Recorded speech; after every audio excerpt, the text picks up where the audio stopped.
Hey folks, this is LJ, your opinionated host for the Opine Motel podcast. Hope you're well. Let's get into it.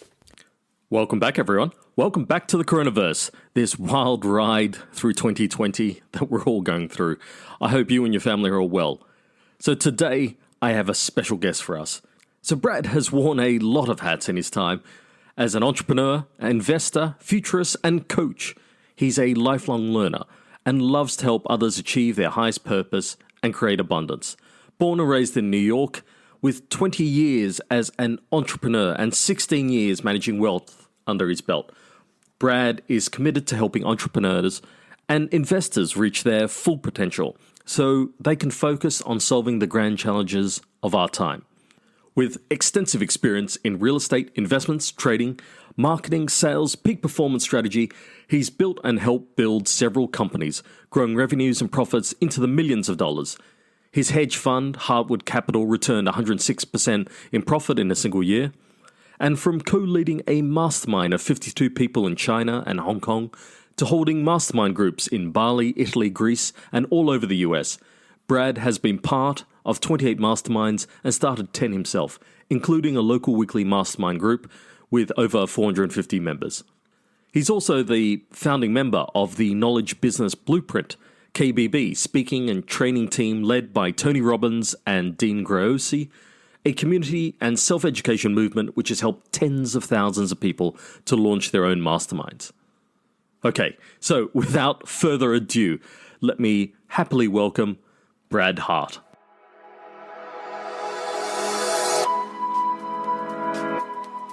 Well, thank you for the lovely intro, LJ, and I appreciate you reading me talking about me in the third person. That is always fun. That is always a fun and slightly cringeworthy event. Yeah, it always sounds a little bit strange. I'm really grateful to be here, guys. Sometimes people ask for a bio, and I should probably make it shorter, I think, is what I'm listening to. The main pieces here are, I grew up in New York. I didn't have the best childhood, but I had an okay childhood. I did my best with what I was given, and I always knew that I wanted to be something different than what was given. Like, I had a lot of jobs when I was a kid, and I never could get my head around working for somebody else. And by the time I was 16, I had resolved to never work for anybody else again. Now I'm 35, and I've been, entrepreneurial in my life up until then. I, mowed lawns and sold things and been a little bit of an entrepreneur before that, but I really went all in my late teens and early 20s. And I've had some successes now, and I've had some failures. And I like to talk about the successes, but I also like to talk about the failures because I think they give you a lot to learn from. I think there's an old quote that I really enjoy, is that a fool repeats his mistakes, a wise person learns from them, but a genius learns from the mistakes of others. So if you can learn from my mistakes, you'd be well better off than I was when I started. Well, excellent. So, yeah, if you're out here listening, I'm grateful you're listening, and I hope you get a lot from this conversation. So LJ, please fire away. Yeah, fantastic. Well, I think right now, during this time of uncertainty, certainly in the Coronaverse, I think we need some good news stories, and we need some people that are now potentially have either lost their jobs or are thinking about making a change in their life given the current circumstances. I think hearing from people like yourself and understanding that entrepreneurial mindset is not only helpful, it can certainly inspire people to make some of the changes that maybe they've been putting off because everything was tickety-boo before, and then 2020 hit, and now it's time to start kind of thinking about different directions and different career moves that they want to do. Yeah, go ahead. Sorry. Yeah, no, I was going to start with your origin story, like a comic book here, which kind of it certainly made a powerful impact on me reading through your book, which you've just released, the 8-Minute Mastermind, the book that I've just finished. And those first few chapters certainly got me in the heart, so to speak, and just understanding some of the tragedies and things that shaped young Brad and changed the thought and direction of where your life might have gone. So tell us a little bit about your story from the beginning. Yeah. So, what's funny about, you mentioned earlier how people are starting over and they're uncertain and there's a lot of fear out there. I actually get excited when times like this happen. I might be a little crazy. Yes. I'm a little bit of a mismatcher maybe. I look for the things that are actually opportunities, because when everything's going great, everybody is your competition, right? But when Exactly. things are going like shit, excuse my language, but when things are going poorly, it's, it's an opportunity. It really is, because you have so many people that are zoned out. You have so many people that are playing the victim. You have so many people that, maybe have real hardships and they don't know what to do yet, or they take time to work through them, which means that in this landscape that we have in life, where excellence is really a factor of what you can conjure within yourself. You have this opportunity without all this noise, without all this stuff. If you can ignore it, if you can just be focused on yourself and what you're doing, you can go really far, really fast. You can build incredible businesses. In fact, some of the most successful businesses of all time have been built in recessions. And They have, yes. I don't know if this classifies as a traditional recession, but I think we're going to see a lot of pain economically as a result of all this. So take heart. This is actually the best time to get started, and it really starts with your mindset. So how did my mindset develop? I grew up on Long Island, and when I was 2 years old, my dad was driving a lumber truck, and he got into an accident, and all of a sudden he went from subsistence living to disability and Social Security checks. So we weren't in good shape there. My mom had to leave to go support us a couple years later. She had to go find work in the city. We lived about 2 hours away from New York City at that time. And what I realized very quickly was, like, my dad, he was addicted. He was an alcoholic. He drank a lot of coffee. He smoked a lot. He smoked a lot of pot. And I realized, like, without me in his life, he probably would have spiraled pretty quickly. And to his credit, he held it together pretty well until I was about 15, 16, when he started drinking again, really heavy. And, he kind of went off the rails one day.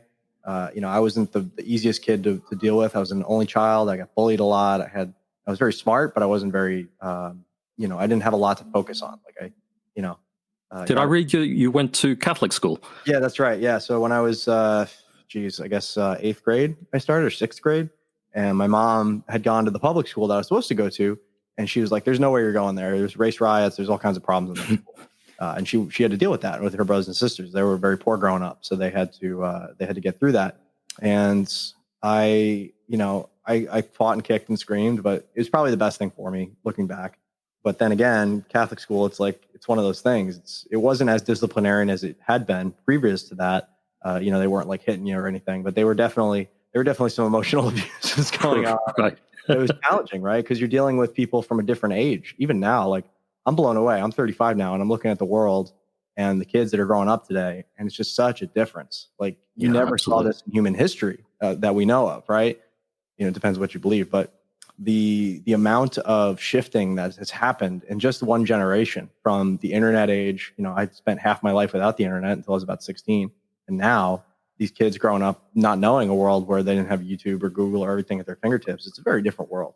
I think they're calling them digital natives, aren't they? Yeah, something like that. Whatever it is, man, it's a different world. And I don't know if it's for the better or for worse. Time will only tell. But I know I kind of miss, growing up around adults who had personalities and had their own opinions that they formed through research. And, they told stories and they took their time with things, and they really focused on individual relationships. And it wasn't just about, the social media, games that people play nowadays. And it's just this kind of pseudo humanity that we're all aspiring to be, somehow noticed or famous or I don't know.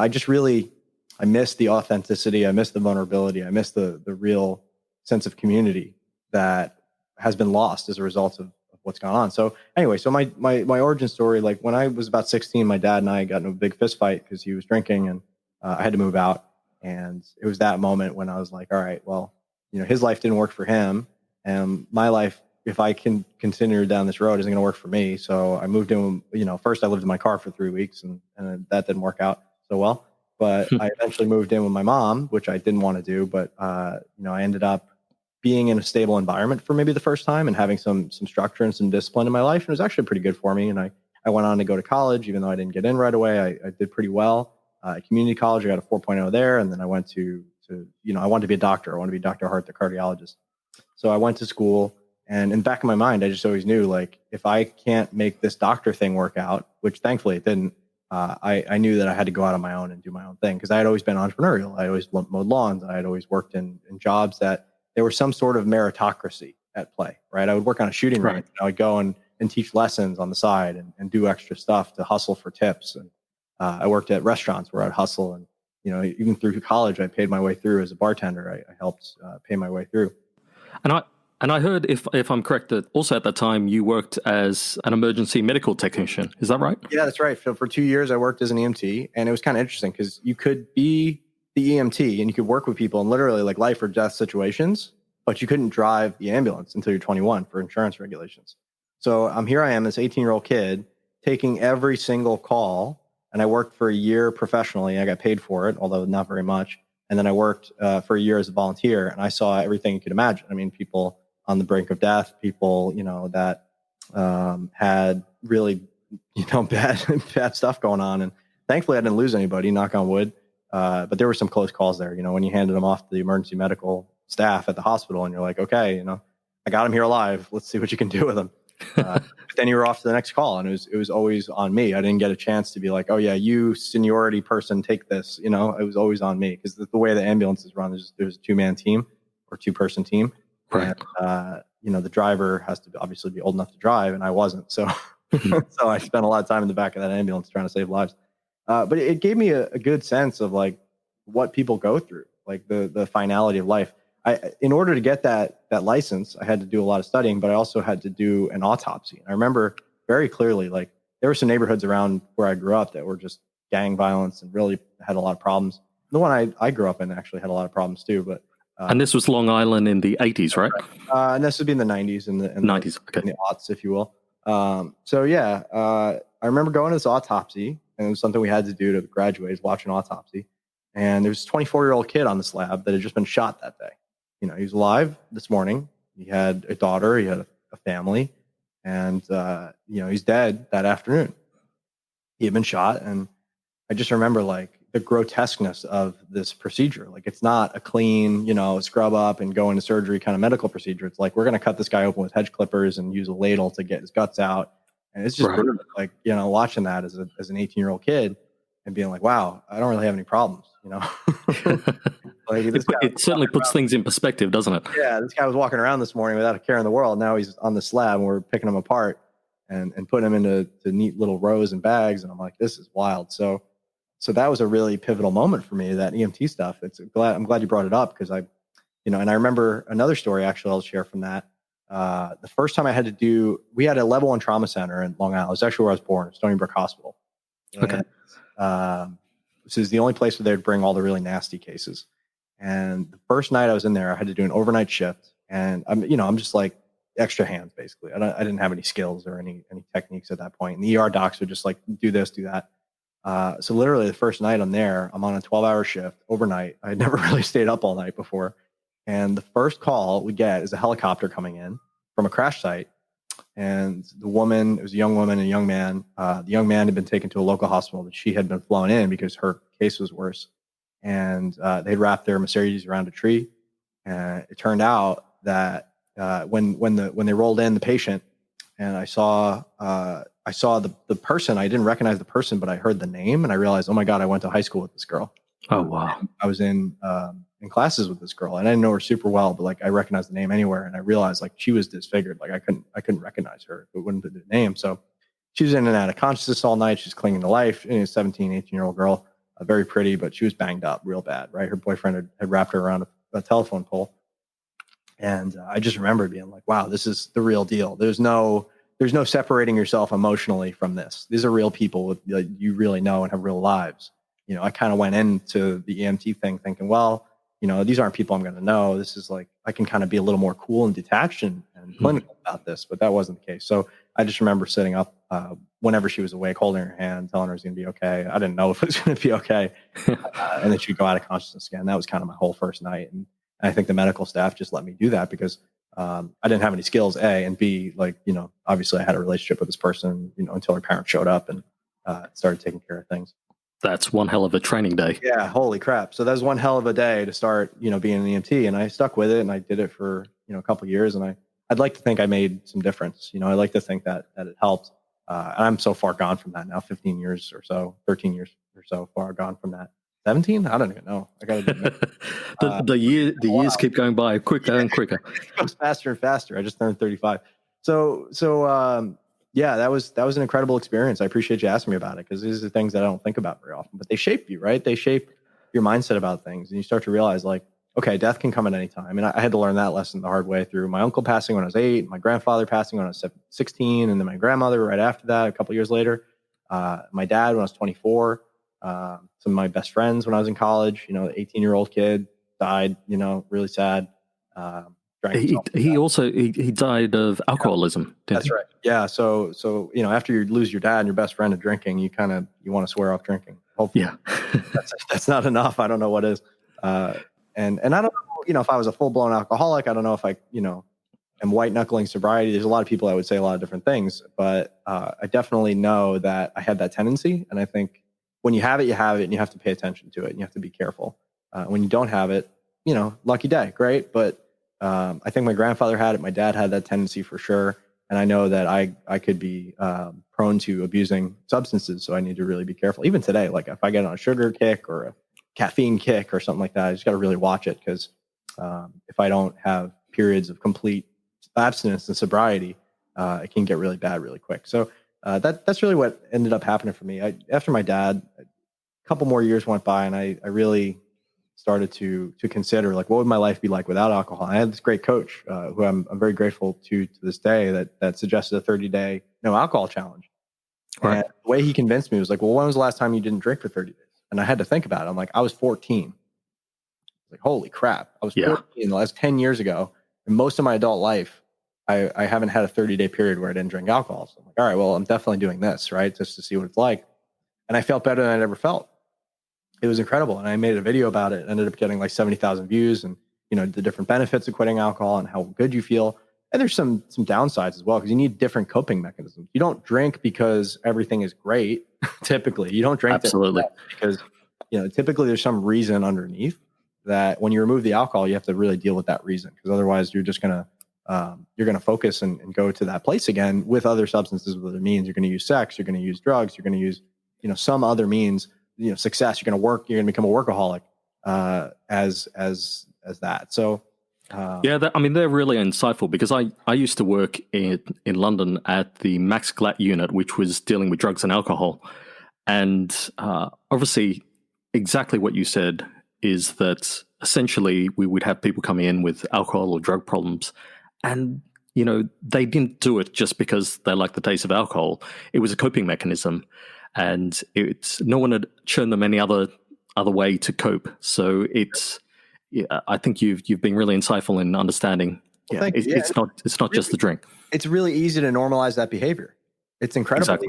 And now that I have, most of my friends don't really even drink. A few of them do drugs and whatnot, but they're fairly sober in the spectrum of society. And I see people at bars all the time, and I'm like, I don't miss that life. I'm so glad I gave it up.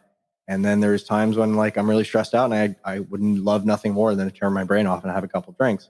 And I realized like this is a lifelong thing. I got to really pay attention to this and allow it not to consume me, and spend time around people who are positive and hopeful, because that whatever that was that made me do that hole that I needed to fill is still there.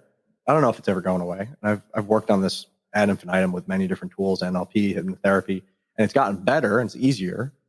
Maybe I've gotten better, but it's still there, and you have to really pay attention to it. So whatever your tendency is, like I listened to a really great Joe Rogan podcast. I forget who. I think it might have been with Bill Burr recently. And if you don't listen, right, yes, and you're probably missing out on some of the best podcasting that's out there. Absolutely, yeah. He's got some incredible guests. So him and Bill were talking about how they don't know a single comedian who's not messed up. They don't know a single comedian who doesn't have some sort of really deep-seated issue, and that's what makes them funny. And the same way I feel about entrepreneurs and investors and people that really go for it in life, like they have something driving them. Typically, it's a painful thing in the beginning, which has to give way at some point, because pain will only motivate you to get so far. It has to give way to a pleasurable thing that they're driving towards. And typically, it's something outside themselves. If you're focused on yourself and your problems, that's only going to get you so far. If you start capping out in your life and you don't have something that's driving you, the motivation is so key. Your why is so key. You really need to look outside yourself. I got to meet Sarah Blakely. She's the founder of Spanx, one of the first women billionaires, and she's incredible. Maybe 3-4 years ago to Mastermind, she said something that really hit me between the eyes. She says, if you want to make, if it's all about you, you're going to make like 75 grand a year. If it's you and your family, you'll make like 150, 200 grand a year. If it's about you, your family, and your community, you'll make 500 grand a year, tops. But if you want to make millions or billions, you have to have a vision that encompasses the needs, wants, and desires of a lot of people, more than people you've never met, people that you have no relationship with. You have to start thinking in terms of how can I make their dreams come true? And I mean, she sells pantyhose with the feet cut off. So it doesn't have to be anything. It doesn't have to be rocket surgery to make it work. But you really have to have a vision that's bigger than you and anybody you've ever met before. And I think that again is insightful because the entrepreneurial mind is slightly different. The meat factory that we go through with school and university directs us usually to corporations and to getting in line and getting a very stable job and stable amount of kind of work and it's indoctrination, and it's a power move. It really is. I mean, the fact that we still send kids to school is almost criminal. I agree that they should be socialized, but not in a structured environment like that, not with that amount of discipline. Like, I'm never sending my kids to school, and college I think is the biggest waste of time nowadays, unless you're going specifically for I want to be a doctor and that's the path, or a lawyer, whatever you need like that degree for. It's a waste of time and money, in my opinion. Yeah, I tend to agree. I heard some insightful things from either yourself in some of the research that I was doing on you earlier, and from others, in which that some of the basic things like money management and that are just not even taught in school. I mean, obviously we go through algebra and calculus, and the kids are bored and spitballs, and ruckuses happen in class because essentially they're bored. They have no idea how this relates to their life. Yet if you told them, well, how can you make lemonade out of lemons, and give them some sort of process, I think that might have been more helpful. And we would create younger and younger and younger success stories. You're hearing about on TV now about kids that are like 11 and have $1 million business. Well, that's because they were raised in an environment where they weren't told they couldn't, and they weren't told to sit down and shut up. And they weren't, beat and droned to death with the same old nonsense. Like, I think the average, educational program should be, you should have a masterful command of your language and communication. That's important, written and oral, right? You should have a masterful command of how to use technology, computers, etc. That should be taught. You should learn how to type, whatever, right? You should learn how to manipulate the tools of the environment. Maybe they're teaching you about AI. Maybe they're teaching you about VR. I don't know how far that rabbit hole goes, but having those basic tools to create things. Coding, I think, should be definitely taught in school. And then finally, there should be socialization and make that happen. But everything else should really be left up to the student to decide, and maybe even test into, which direction they want to go to specialize, because specialization is important, but it should be through the lens of what value can we create, and not just what, temporary job can we fit into. Because nowadays people are going to have 10 jobs by the time they retire or more, if they're even so lucky. I feel like a lot of entrepreneurs that I meet now are, ex-corporate people who decided that they just didn't want to build anybody else's dream anymore. They wanted to build their own thing, and they were willing to take the risk. That's the really big thing, is like, there's a risk of anything, right? There's risk in doing nothing. There's risk in doing something. There's risk in getting a job. There's risk in starting a business. But if you're willing to accept the risk, the potential upside is massive, right? And that is life, isn't it? It's managing risk. I mean, great countries like the United States was built on essentially an entrepreneurial spirit, that go west young man. And they went without having any idea about what would be out there, but they had an idea and a dream, and they went out and did it. Yeah, and all the pioneers got shot, and all the settlers got killed. Yes. But yeah, I get really excited when I hear about like asteroid mining and getting to Mars and getting onto the moon and establishing colonies outside the Earth. I get really excited about 3D printed houses and solar technology and batteries that are going to allow us to get off of fossil fuels finally. Like, what the hell are we waiting for? Exactly. It's these little things that really excite me and make the future seem so much brighter. If we can just get our attention off of the nonsense of social media and partisan politics, and somebody who is not your leader or who has your best interest in mind telling you what to say and do and feel. It's ridiculous. Like, have some autonomy, make your own decisions, and decide what you want in life, and then just put the blinders on and go get it, right? Failure or not, like, you're going to fail. Just accept that. The price of greatness is to fail and fail and fail and fail and fail until you figure it out. Well, I was reading and hearing some interviews with Elon Musk, and how pretty much at the start, a lot of NASA engineers and that were kind of laughing at his idea of his space program, his SpaceX. And I mean, the fact that they could use a reusable rocket and then land it on its backside on a platform. I mean, these sounds like science fiction, but he has that vision. He has that vision of, well, I'll fail, and then once I fail, I'll learn something, and then I'll fail again and learn something again. I'll fail better. Yeah. Yeah. Fail better, feel better. And I on your article, because you wrote that insightful article on 2012 in Forbes, and you were talking about 3D printers at that time. And yeah, forgive me, I'm jumping forward again on that timeline. But what was interesting to me is if we are going to get to Mars or a moon colony or anything like that, we will actually need those 3D printers to start. 100%. Yeah, we're not going to be able to, it's just too expensive to bring what we need from Earth. Right? Yeah. So if you can make a printer that can then go to that place and use the regolith, the substrate, whatever's available in the environment to produce more printers and then produce more, specialized parts and things that are needed to habitate there. Now you're not reliant on consistent resupply from Earth. And I think that's the most important thing because, it's not going to stop there, right? We want to eventually continue to expand out. It's the same metaphor as looking inside yourself versus looking out, right? Like if we're just looking on what's available on Earth and we're not paying attention to what's available in the massive and never-ending, ever-expanding abundance of the universe, we're kind of missing out on the point. And, whether you believe in intelligent life or not, I think the likelihood of us not being in constant contact with hyper-intelligent life that wants maybe nothing to do with us or is just observing is next to nothing. I mean, it's a silly proposition to think that there's not something out there that's more intelligent than us. The statistics and the numbers are just, almost incalculable. That we just magically are the only life in the universe. It would statistically doesn't make sense. Yeah, it statistically doesn't make sense, and a lot of smart people think otherwise. Like Elon himself got to the point where he's so sick of talking about this being a simulation, which it probably is. He's like, we're not going to talk about this anymore, guys. No more simulation talk in the hot tub. But what does that mean to the average person, right? So if you're the average person, you're listening to this and you want to make a change in your life, you have a desire to be or do or give something more or have something more in your life, I think that's important to really to do that because you want to have the means in order to survive what's coming.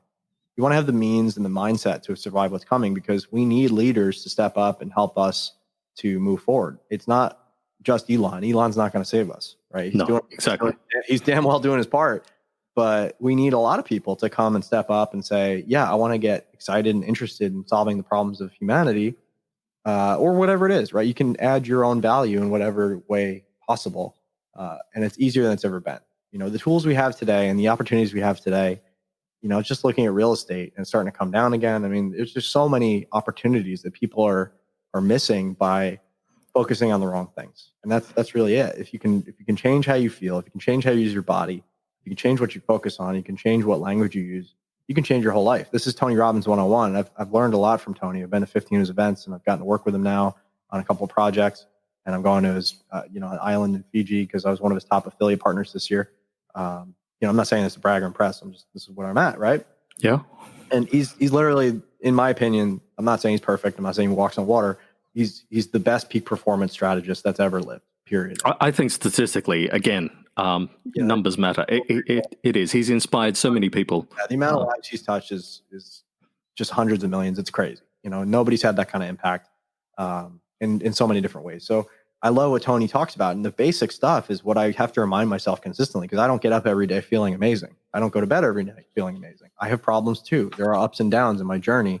And I bet my problems are bigger than yours. But I also have, some really big wins that balance it out, right? The bigger game you play, the more money you're throwing at things, the more things you're trying to throw against the wall and see if they stick, the better, the upswings are going to be and the better the downswings are going to be. They're going to make you a bigger person because now you can handle these types of ups and downs. I have to remind myself of that constantly. And this isn't a competition in the sense of like, I'm asking you to compare yourself to me or where you're at, but I'm like on chapter 35 of my journey, you might be on chapter 1 or 2 and your struggles in comparison may not seem like a whole lot. You didn't lose 200 grand this year on a bad bet and you're making it up right now.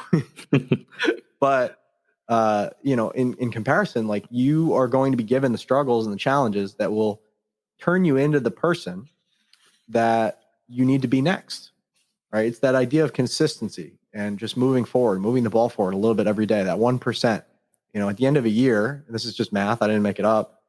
you're not 365% better if you get 1% better every day. You're 3,778% better because it's compounded. Yeah. So I always tell people, like, you can't be 100% better by tomorrow. You can't be even 10% better by tomorrow, probably, or, not consistently anyway, but you can definitely be 1% better. And if you can do that consistently and move the ball forward consistently, you're going to be way better off, because life doesn't get easier. You get better in relation to life. And life is getting more complex and more difficult in a lot of ways, but it's also getting easier in a lot of ways. The things that were so difficult to get a business off the ground in the 1970s and 1980s was next to impossible. It was insane. There was no support. There was no help. There was no infrastructure. You couldn't get on your phone and go and Google it. Like, you had to really, have money and like an office and figure shit out.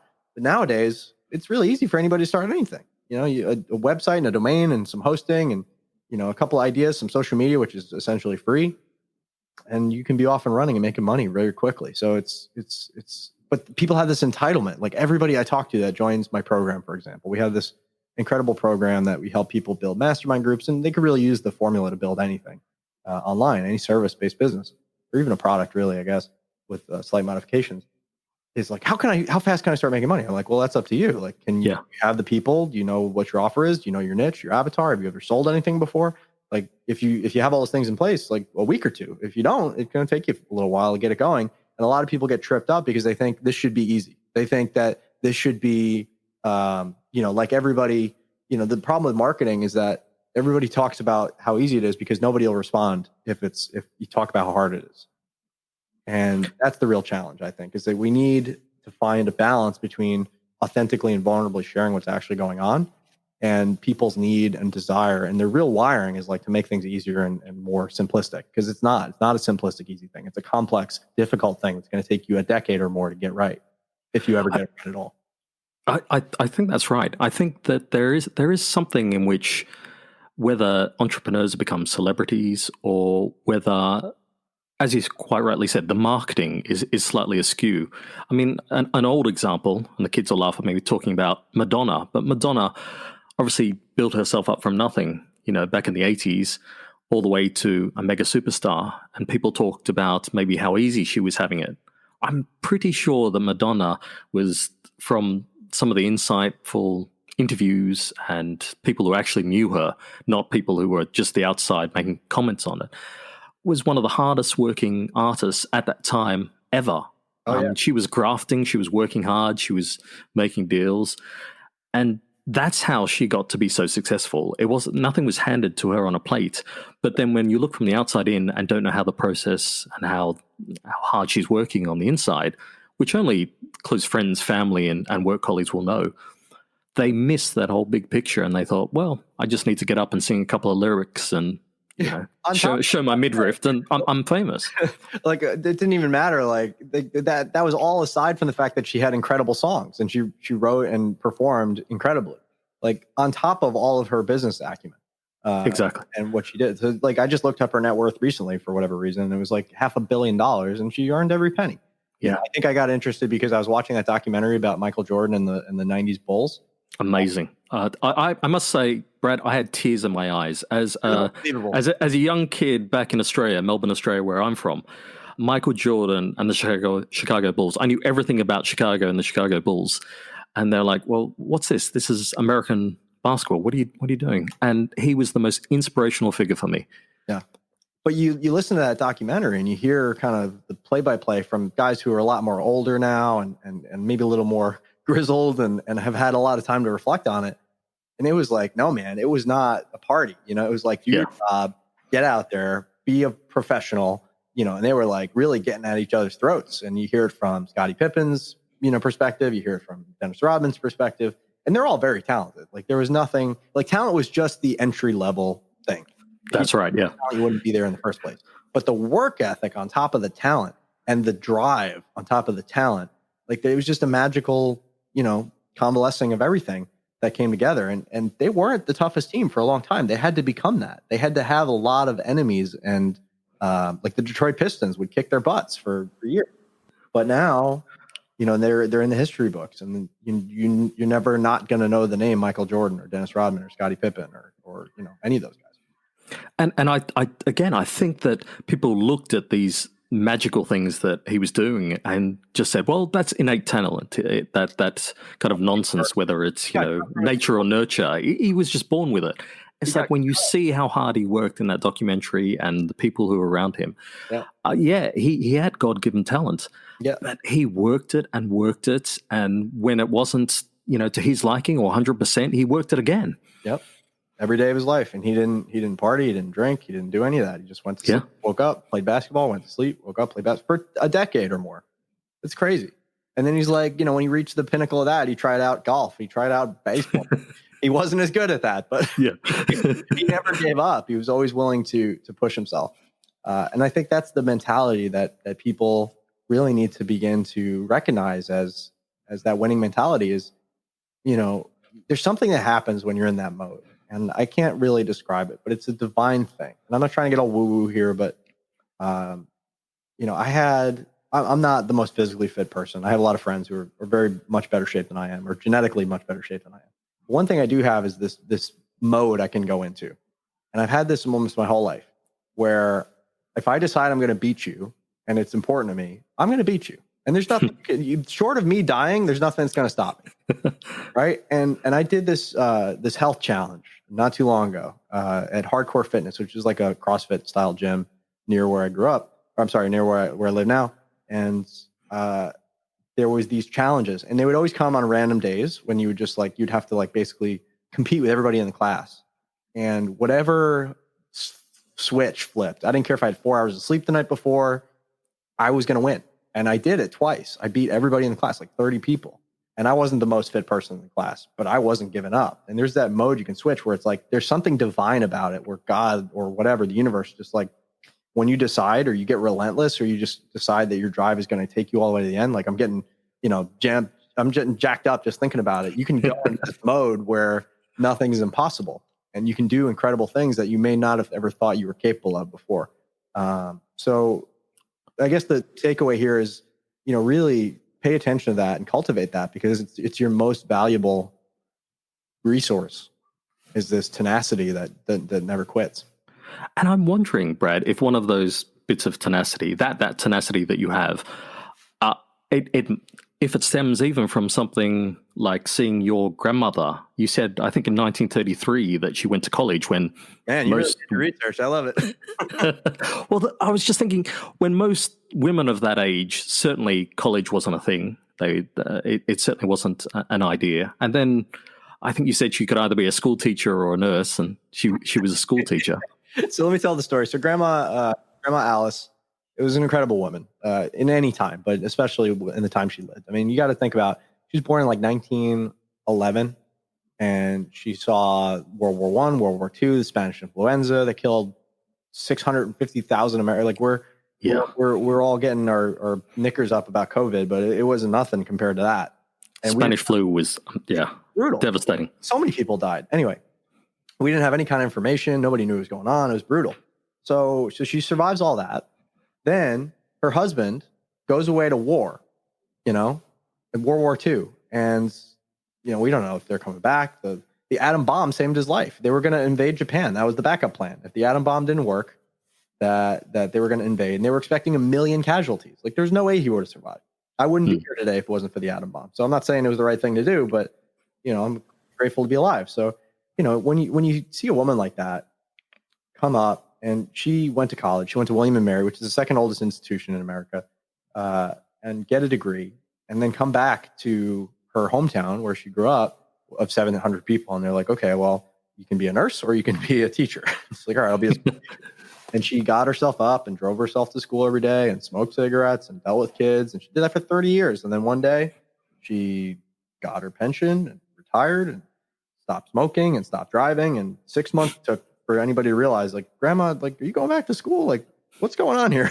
Alice, or however she went in those days. I always called her Grandma, but she lived to 97. She would have lived a lot longer had my dad not put her in a nursing home. She was just a tough lady, and they don't make them like that anymore. The depression, everything she went through is incredible. I think there was, and I'm going to muck this up, but when someone said, your grandmother was very close, but if you were born in 1900, you would have seen pretty much everything. I mean, she saw everything. She saw the Spanish flu, First World War, Second World War, Korea, Vietnam, Civil Rights Movement. I mean, the whole gamut. And if she lived to 97, she would have seen just a plethora of changes that it's almost unimaginable. Yeah. To live the to live in the turn of the century all the way through the internet age and survive all that is just wild to me. And I hope we're as blessed. I hope we live a long, healthy life. But we got to get over some of the stuff that we complain about. Like, that's just the truth of it. And it's really easy to fall into that. I do it all the time. And I have to remind myself, like, you really have it good, Brad. You really do. My life is great and I'm so grateful. But it's really easy to get down on yourself, especially when things don't go your way. Or, they're happening to you at the moment instead of changing your perception and thinking about how they're happening for you. And I think we're all having that aha moment right now, where those little grumbles that we used to, they didn't get our, half latte correct at Starbucks or whatever. It seems so inconsequential now. It doesn't seem like anything. Where we're talking about a lot of people getting sick, people losing grandparents. Yeah, I lost my other grandmother on my mom's side to COVID, unfortunately. I mean, she was pretty old and had other. Oh, you did? Oh, I'm sorry. But it's still going on, man. Like, okay, so here's the presupposition I think everybody needs to get over. It's like, life was never meant to be easy. Life was meant to challenge you and help you grow. That's it, period. And if it's not doing that, then you're not living you're probably not living a very rewarding life, is my estimation of that. And I'm not here to judge anybody or their values, that they want to, live their life in their way. As long as they're happy doing it and they feel like they're fulfilled, great. But if they're not, and there's something clawing at them inside, I would say make it tougher on yourself and really build that steel, because that's what's going to take. Well, that's it, isn't it? How do you make steel hard for a sword? You plunge it in fire. That's right. It's that the idea that you can just tick along and suddenly think that you're going to grow and get better. Well, no, you get better by stretching and pushing yourself. And maybe the next life is all hunky-dory. Maybe we go to or maybe that's something we made up to make ourselves feel better, because this life is tough. It's hard. And I read books about ancient Rome and it was worse. Like, it's not like it was some magical era when it was ever easy. Like, the times that they lived in were horrible too, if you look at that and you focus on that. But you can also focus on what's great about your life. You can also focus on what's going right. I think it was Steven Pinker who wrote a book. It's like, we're living in the best time ever. Less wars, less famine, less disease, less everything. Well, we're hyper aware of everything that's wrong at any given time. 7 billion people around the world having problems. Some of them are going to have a bad day any given day. I promise.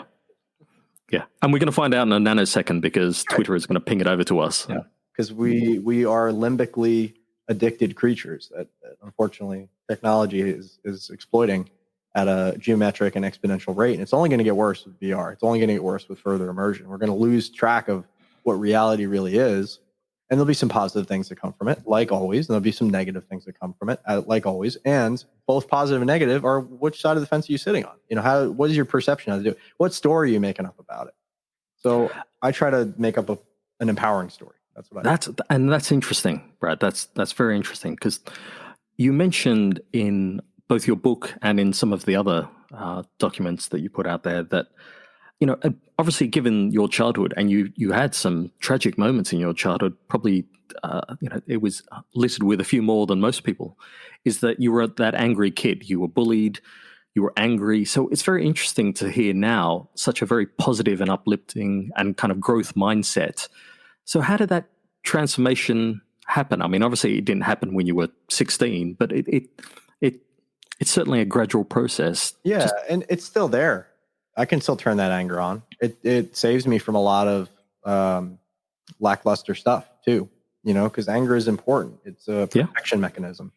It shouldn't be completely meant to be pushed away at all, but it needs to be balanced. It needs to be controlled, right? I think finding balance is key in life. And the way you find balance is you go to both extremes. So if I was never a hyper angry person like my dad, I would never know the benefits and the detriments of that. And if I was never a timid, weak, victim that never stood up for themselves, I would not know the balance, right? So now I can, as an adult, with those two extremes in my repertoire, I can find the balance that suits the situation. and I can correct course as I need to. And that's really the gift, right? Is like seeing the extreme so that you can inform the mean.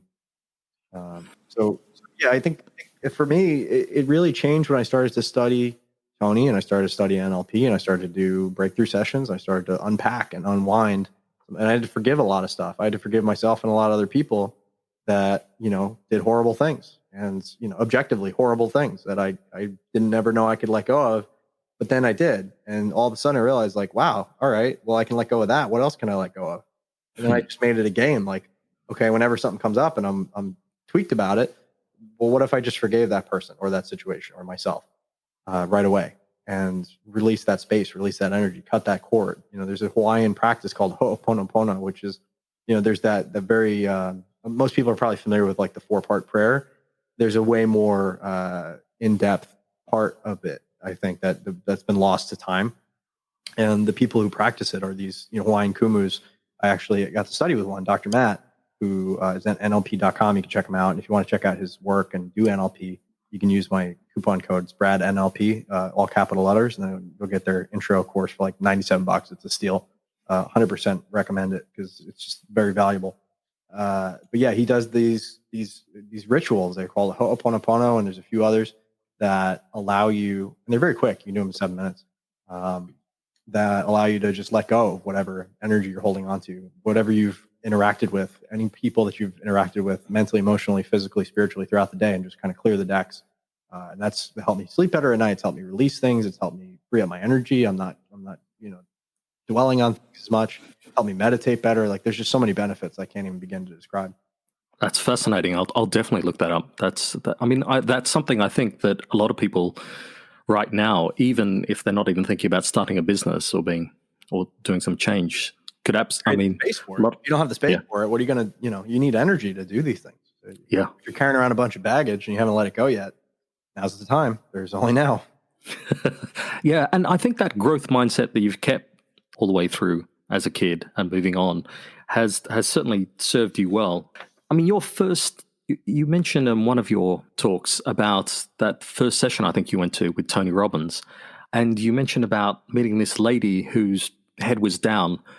I mean, do you want to take the story from there? Sure, yeah. You know the one I mean? My very first Tony Robbins event, if you will, is called UPW. I've been to 6 of them now, but Unleash the Power Within. It's 4 days. You walk on fire. It's a pretty intense event. And Tony is really training you to use your body, your language, and your focus in a different way. It's called the triad, in order to get different results in your life, right? Because if you feel really good and you have a really good, empowering state, emotional state, you can, obviously show up to things more effectively than you could otherwise.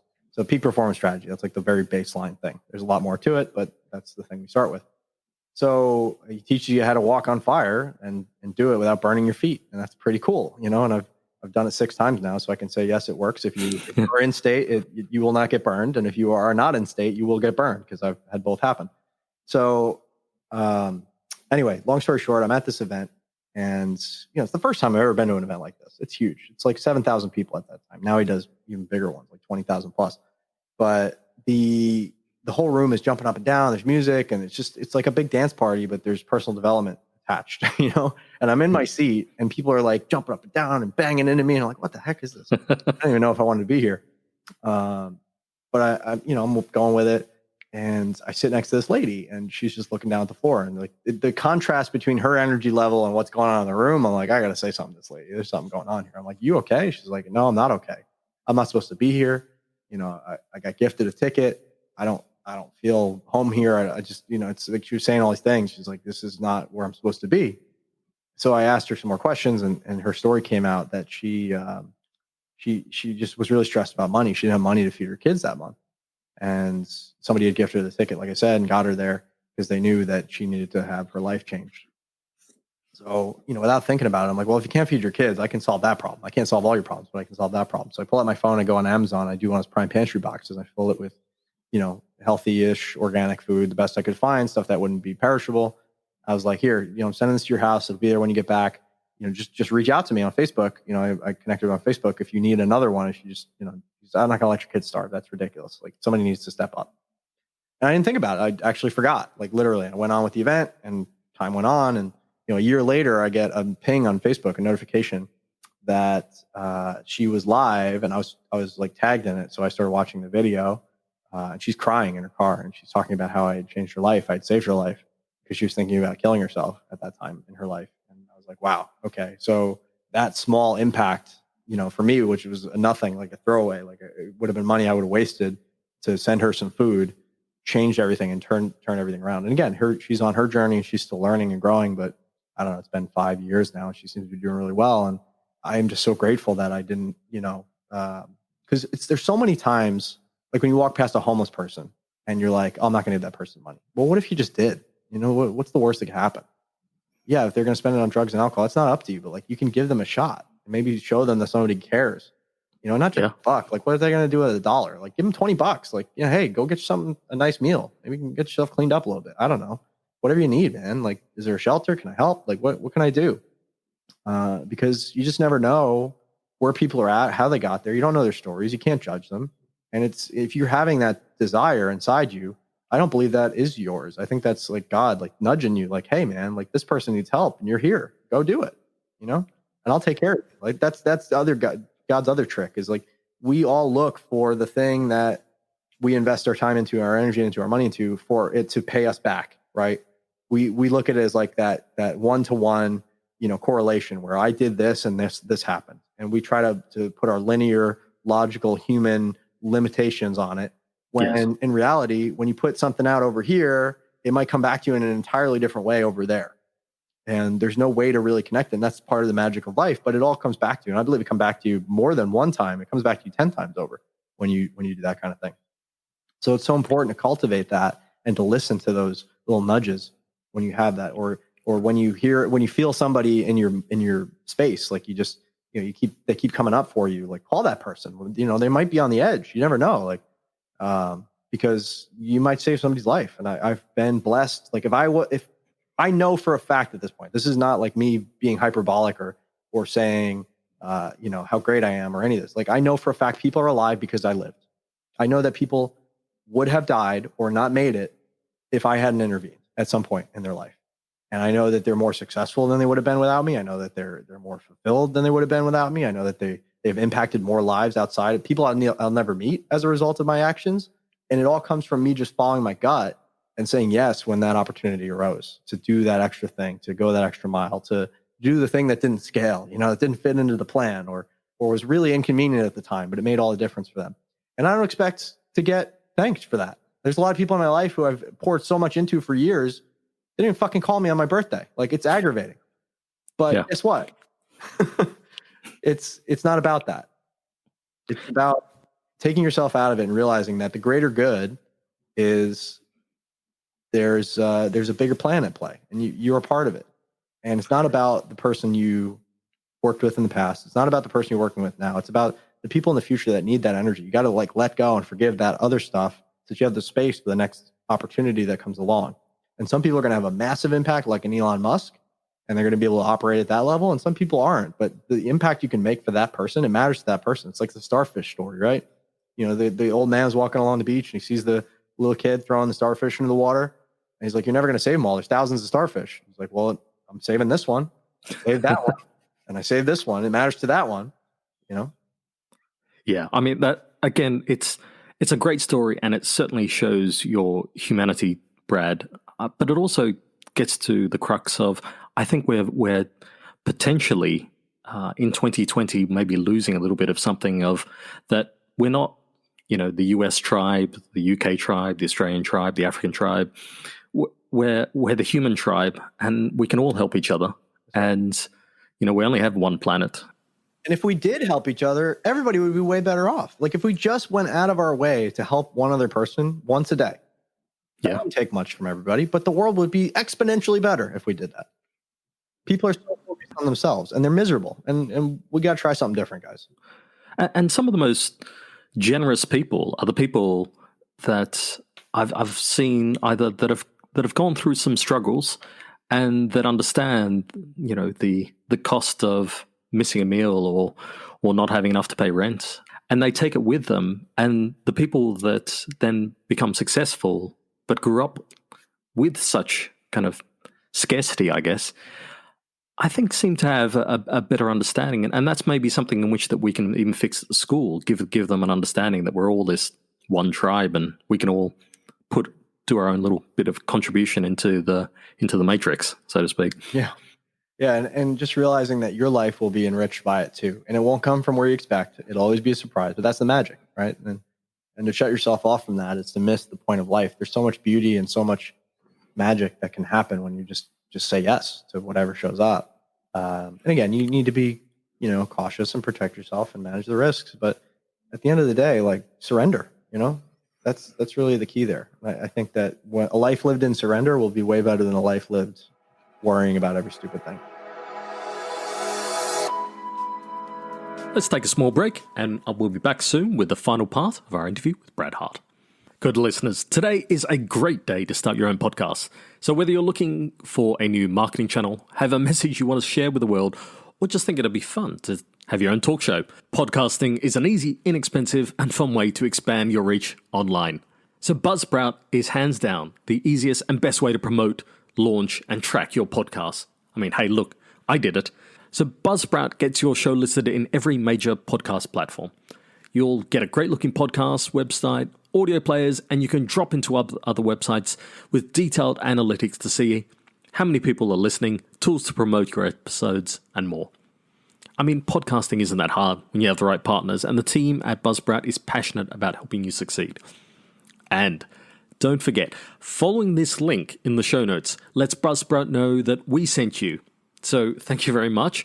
And that gets you a $20 Amazon gift card. So if you sign up for a paid plan, and that helps support our show and keeps us putting out great content. So join over 100,000 podcasters already using Buzzsprout and get your message out into the world. Back now to our fascinating interview with Brad Hart. So as I'm kind of looking at the timeline of your life and moving up through, obviously, age, 8, 16, 24, when your father passes away. Mm-hmm. I mean, almost an unmanageable thing for a young kid to go through. Is this the beginning of the more human, the more giving Brad Hart that comes out, or is that something that it's just another piece? Yeah, I think my dad dying gave me means for sure. I've been working really hard for a long time, and I've been okay. I've been making money. I was making six figures during the crisis in 2008 through 2010, and when he passed, like, we were just starting to come out of that. I was finally feeling like I was on my own 2 feet financially, because it was hard. It was hard living in New York in 2007, 2008, 2009, 2010. Yeah. We made it work, but it was rough. The him dying actually opened me up financially to be able to say, okay, well, what do I really want to do? It was all of a sudden this conversation, because he didn't have a lot of money, but he had enough where, between my savings and what he had, I was like, okay, he had a house that was paid off that my grandparents had owned. I'm like, okay, why don't I move out here and like decide what do I really want to do? And that got me into trading. That got me into finance. That got me into what I ended up, becoming a hedge fund eventually. That did very well. But it was predicated on this whole idea that if I just make enough money, then I won't have any problems. That was my idea. Like, there's this theme that runs through my life, and I'm still dealing with it today to some extent. Is like, if I just get X, then Y will be okay. Or what's more recent is like, there's a place I can get to in life where there's no more struggles and bullshit. But here's the thing. Yeah. There are always struggles and bullshit. There's just it's just life.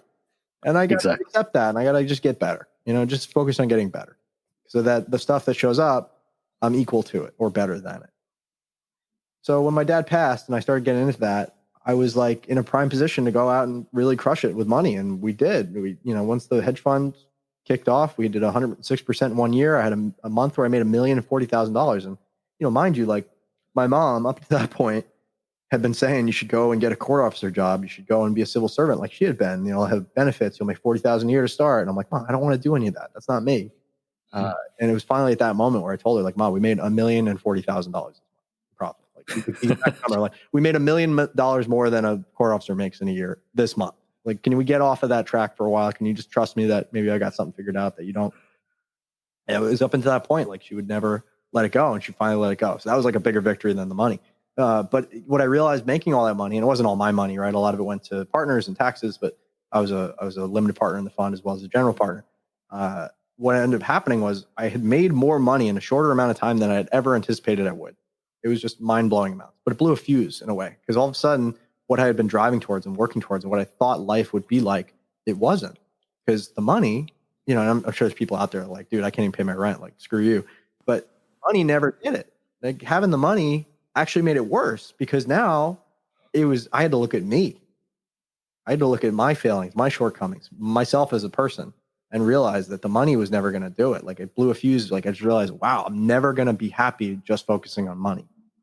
So what is there else? Because I never had thought that far ahead. I never thought, like, what else could there be? And that was where that story came in with the lady at UPW, realizing that, wow, okay, there's this whole other world I can expand into and get involved with charities and work with people who really don't, have the means with which to support themselves. Whether it's their own fault or not, is you can take a very Darwinistic, Calvinistic look at life and put it in that lens. But I don't know. I'm not here to judge anybody. Like, I understand everybody's got struggles. I've been through enough myself to realize, like, you don't know what's going on for people, and you got to be careful painting people in the wrong light, because they've had it hard too in their way. And it may not look like the way you've had it hard, or it may not look like the way, people you love have had it hard, but it's been hard for them. Yeah, I think that old adage of you can't judge a book by its cover, it doesn't just apply to books. I think people seem to miss that, the underlying message of that.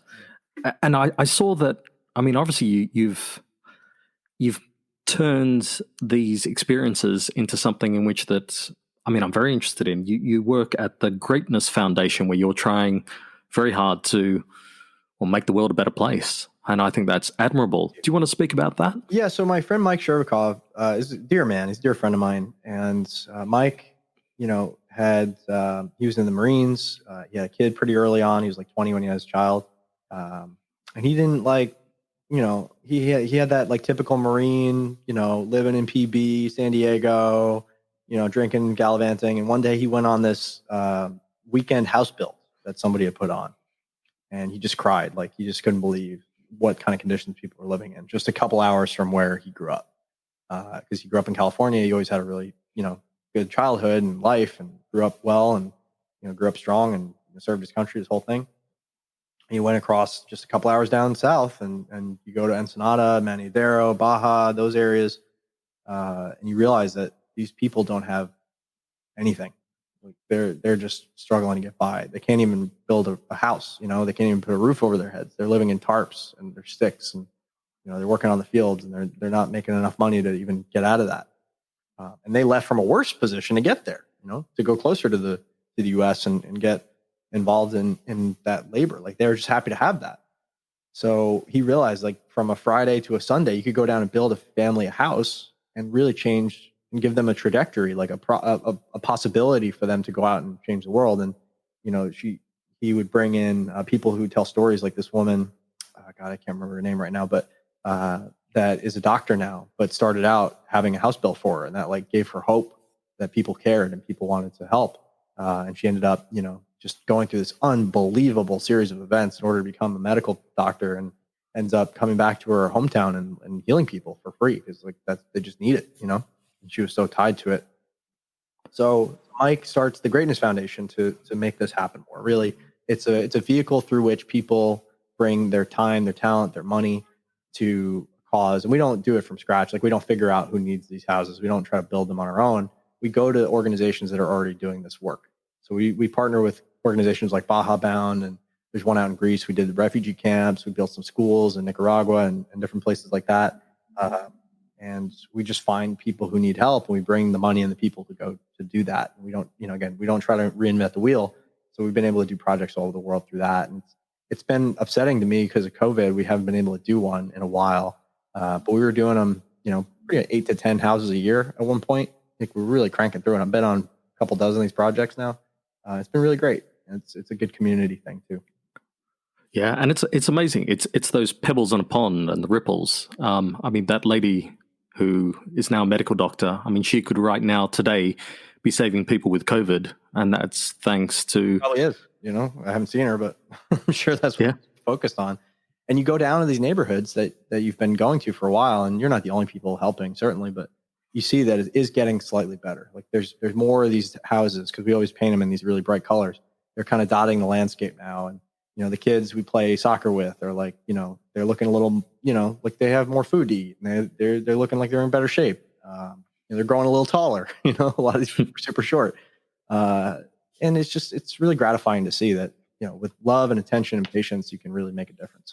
Yeah. And I think certainly one of the philosophical points you came to talk about with, I think on another podcast, was this kind of scarcity paradigm that I think we've built our society on, and in that, there's only a limited number of resources, which is, it is a fact, but it's also a fact that many more people can actually benefit from some of these resources as long as we can think wide, and certainly, as you said, it not only will help you monetarily, but also spiritually, and I'm not talking about organized religions here, just being able to give back to society. Yeah, so the interesting thing is that we're creators. Whether you believe in God or not, I believe we're created in the image of God, and God is bigger than any religious story could tell you what it is, right?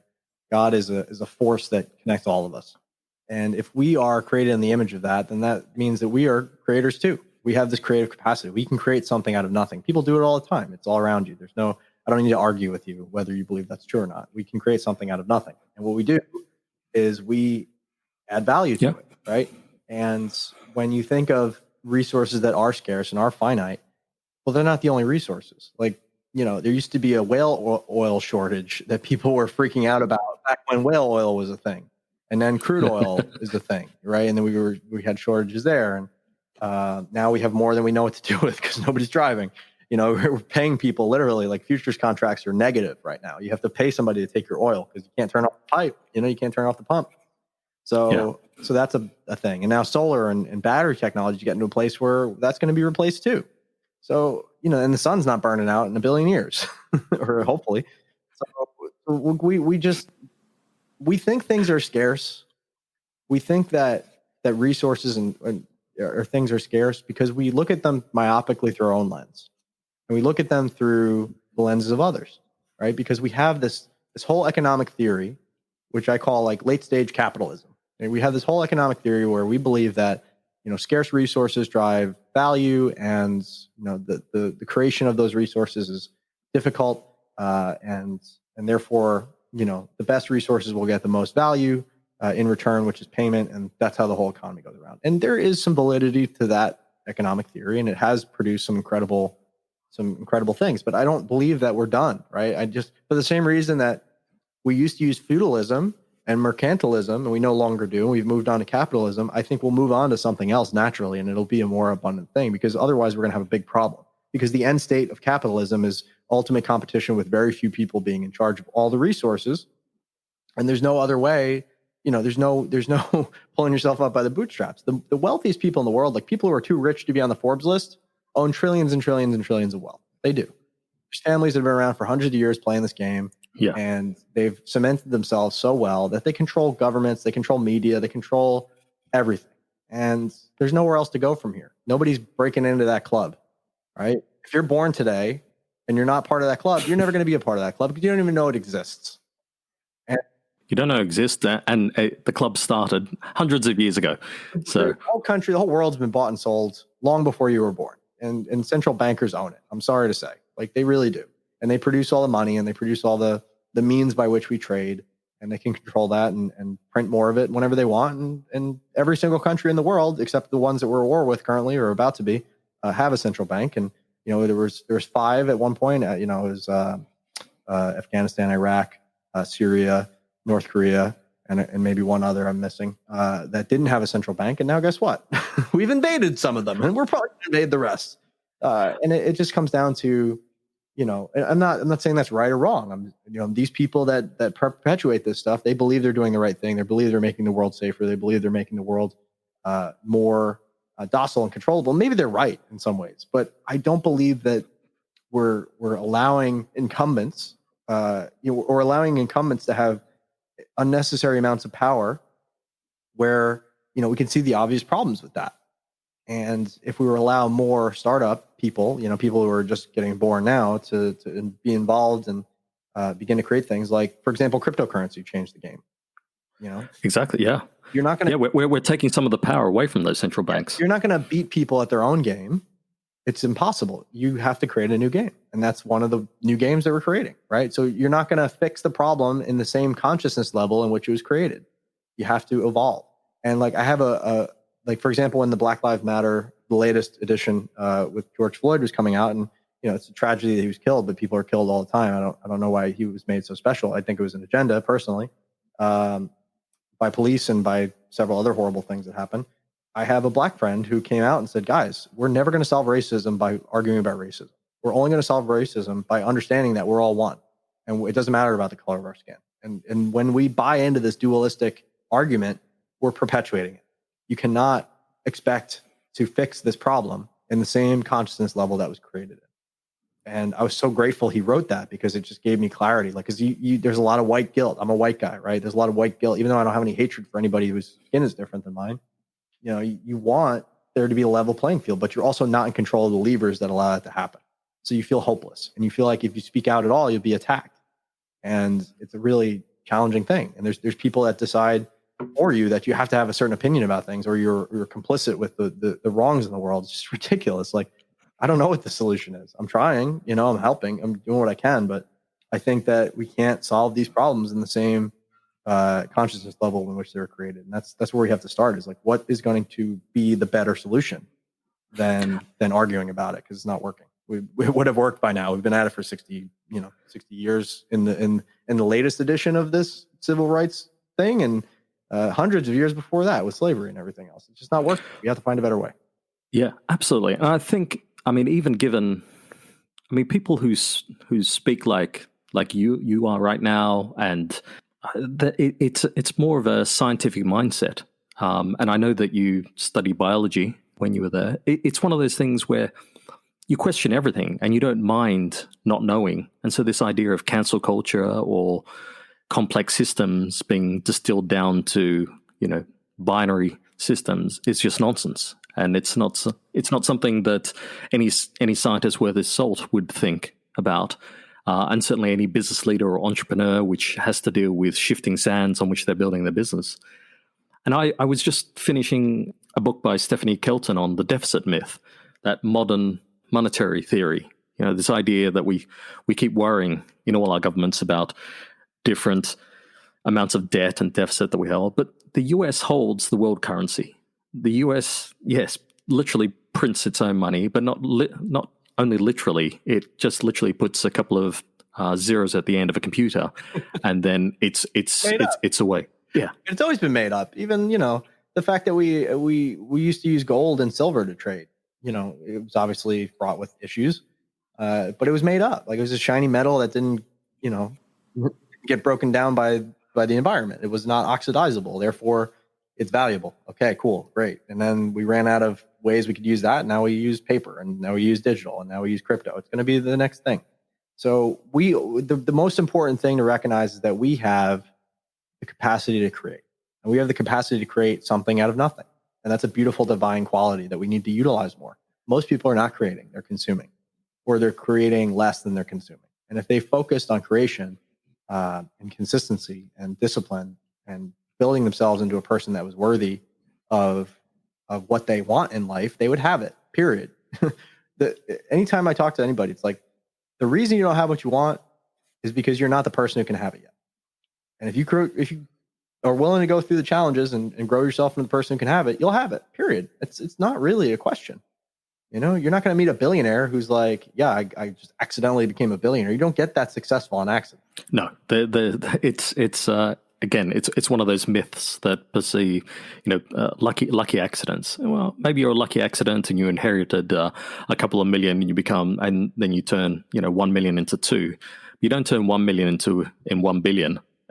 just by accident. There's certainly design. Yeah, and now we're coming up on a trillionaire. I mean, Jeff Bezos will probably hit it before anybody at this rate. Yeah, he's looking like he's going to be the first, isn't he? Yeah, so it just goes to show you like anything's possible, and you don't need to be that rich. Nobody needs to be that rich. But it's also inspiring. You know, Kevin Hart had this great podcast and a great book that he wrote recently or did audio of, where he talks about meeting Jeff Bezos and how people who are like in his entourage, like people he's friends with, are like, don't bother Jeff Bezos. It's like, of course I'm going to go. When am I going to have an opportunity to talk to a freaking trillionaire? I'm going to go say hi to this guy. Sorry. It's like, you know, and his friends are like, no, just be cool. It's all, you know, don't be thirsty. Like, what does that even mean? I can't go say hi to somebody because they're better than me. Like, Nick, forget that. He's probably excited to meet me too. Who knows? You know, I'm going to say, you know, I'm going to open that conversation up. And he goes up to Jeff Bezos and says, Jeff, this is my wife. My name's Kevin Hart. It's a pleasure to meet you. Hey, man, I don't need to bother you, but you inspire me, and I'd love to have a conversation sometime if you're open to it. If not, no big deal. And that's it. That's all I wanted to say. Appreciate you. And then you had a conversation with the guy. You know, maybe one day it'll turn out to be, you know, nothing ventured, nothing gained. But you know, it's that kind of mindset that people get into. Like they presume things before they happen. I have to this too. Like I got an email from one this morning. It's like, well, this script doesn't sound like me, and then this, and then that. And like she just had all these presuppositions about the way I was going to respond when she said that. I'm like, how much are you doing this in your life? How much are you just presuming that everybody around you is going to behave and act a certain way, and like it's all pre-programmed? Like it's limiting you considerably by not allowing and surrendering to the process. Yeah, I mean, it's that self-limiting belief. It's that in one of my other pods, I talk about the monkey mind, in which that you basically, it's creating these lovely little mystic megs in which that it's creating whole scenarios, whole worlds that have no basis in reality. And when you ask, you know, one or two open questions, you find that it's a house of cards. It all falls down, and it was nothing that you thought. Yep. Yeah, and that's the trick in humanity is question everything. Don't take anything personally. Try to keep your word as best you can, or communicate if you can't. Like so many problems can be solved by communication, but nobody's open to it. Nobody's open to it. Yeah, it's that cancel culture that worries me at the moment. I'm worried with a small W, a very small W. But it's one thing in which that I think the way that humanity has ever solved problems is to talk, discuss, have very vigorous debates, and then come to different conclusions depending on what you hear and listen to. And if we're not hearing from the other side, then we are just in our own bubble, and it's an echo chamber, and we don't learn anything. We just think that we've got the answers. Yeah, well, nothing is true with a capital T. It's true-ish. It's true enough, right? Based on the information we have now, but you have to be willing and open to be like, okay, well, I thought this based on what I learned, and now I've learned new information, and I'm changing my understanding as a result. And when you don't take it personally, it's easier to do that, because when you identify with something being true or not, that becomes a problem. Because if it's not, and you've bet your whole identity on it, identity is the most powerful force in the human psyche. It's going to keep you tied to whatever you believe about it. Yeah. And if you're not willing to shift and not able to shift, then you're going to have a really hard time, because your identity is going to keep you, it can either help you soar like an eagle, or it can keep you, trapped, and, it's like cement around your feet. It's really terrible if you're not using it correctly. And one of your quotes that I thought was very insightful, it's certainly something that I agree with, is you say that people who can accurately diagnose and solve problems are the very best masterminds and the most valuable people in a business, period. I mean, I agree. I mean, can you unpack that a little bit? So I talk about masterminding quite a bit in my book. You guys can check it out at the 8minutemastermind.com. I think masterminding is the top tool. If I had to throw every other tool away and just start over from scratch, I would keep masterminds, because masterminds have allowed me to build businesses. They've allowed me to build relationships. They've allowed me to become the person I am today. I've invested over $1 million in personal development, masterminds, travel, all that good stuff associated. And at this stage of my life, I can credit a lot of the success I've had with being a part of mastermind groups, running them, and just being, involved. So when, the real core skill of masterminding, in my opinion, is this idea of getting clarity. And clarity is the first step towards anything. If you can get really clear on what a problem is and define it in simple terms. I'm not saying it's a simple problem. I'm not saying you're simplifying the problem, but define it in simple terms. Then you can understand, okay, well, what's a potential solution? And a well-defined problem is half solved, because people go after problems that aren't really the problem, right? Or they're just the tip of the iceberg, or they're the smoke screen, that the real problem is something deeper than that.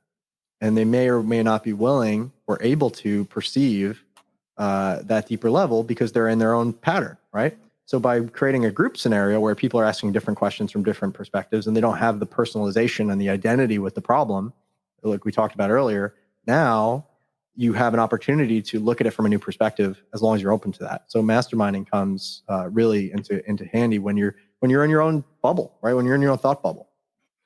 And I really feel like the work I've done on it and the pieces that I've given people are one of those things that can change the world. So I would be very grateful if you would check out the book.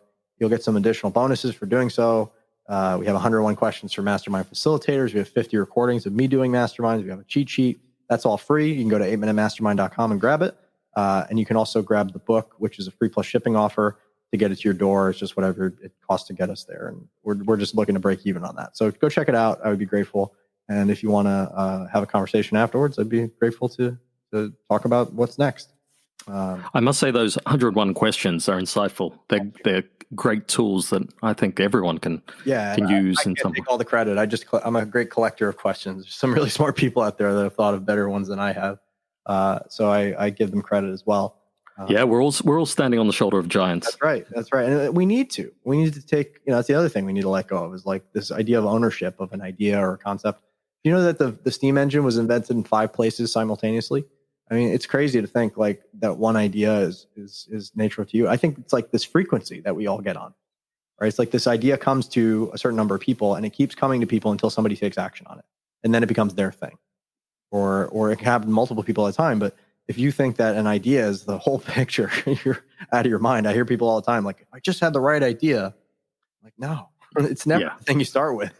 It's never in a vacuum. It's always a collaboration. Well, and the idea might inspire you, and you start testing it and train, and then you fail a bunch of times, and then you come up with something that's really viable in the market.